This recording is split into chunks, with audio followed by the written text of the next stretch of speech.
ntitwakabaye dukennye. Guverinoma yacu y'u Rwanda mwatubariye mukatumonitiriza izi mbuga nkoranyambaga mukareba ko ikibazo cy'ubukene mu rubyiruko kidatagishika immediately.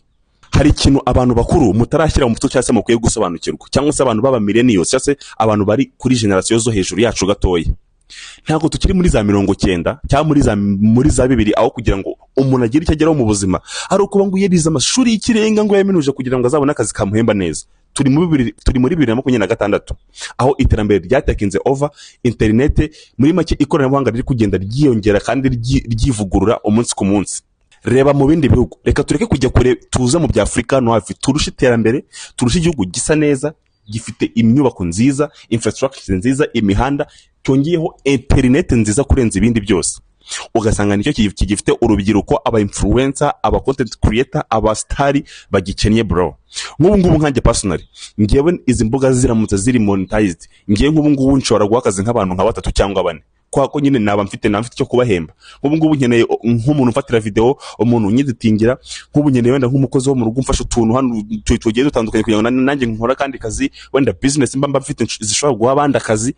Ibyo bintu byose ntabwo ubu nashobora kubikora kuko ntabwo nabona icyo kubahemba. Ngayibaze abantu bose nta kazi, ibaze aba influencer, aba creator n'abandi ba star bose bari mu Rwanda, abantu bashobora guhereza akazi igihe tukaba turi monetized. Abandi bana tungana bo mu bindi bihugu bakutangira content, ubuzima bugata buhinduka. Ureke twebwe turango twivuruguta gusa, tukiga twigira gute, ugasanga nta n'ikintu kizima dukuramo.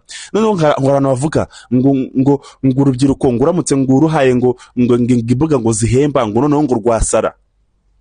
Igihugu nk'u Rwanda gifite abayobozi b'u Rwanda cyashyize ibintu byose ku murongo. Igihugu cyaciye urumogi, igihugu cyaciye amashashi, igihugu cyashyize imisoro kwita, igihugu cyaciye ruswa boro. Urubyiruko abana b'imyaka ingahe nibo rwananirwa, nibo abayobozi bananirwa. Ariko shama mvuge biki, abayobozi nicyo nyine mubereyeho, mwabiha umurongo.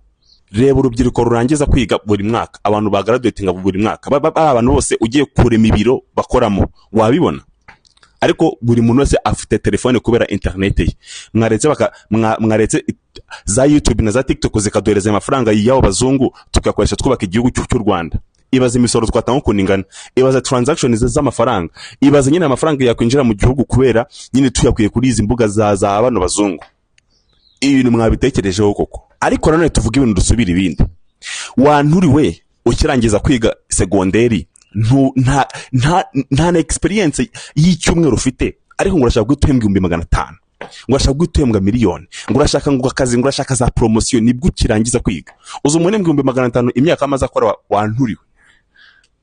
Munyanganire kubita intore, ariko nyine muri intore. Abana baba hano hanze murashaka guhembwa amafaranga menshi, nta kintu mwakoze, murashaka kuza ngo muhite ngo muvuye kwiga, wize ikisi. Ibaze nk'abantu biga guteka, wowe urarangiza kwiga CZM, ntuzi no kata gitunguru, ariko ngurashaka guhita uyobora hoteli, ngurashaka guhita umushefu ngurenza abandi bose mu gihugu, ngurashaka guhembwa za miliyoni. Uzi imyaka bifata. Rero urubyiruko tureka ubunebwe, ariko na leta mu bintu mu bitekerezo pe, mutumonitirize izi mbuga, murebe ko ibintu byose bitagabanuka. Wenda ntibyacika, ariko murebe ko bitagabanuka. Niba wumva ari byo mfollowinga cyangwa se niba utarahindutse mfollowinga, urakoze cyane.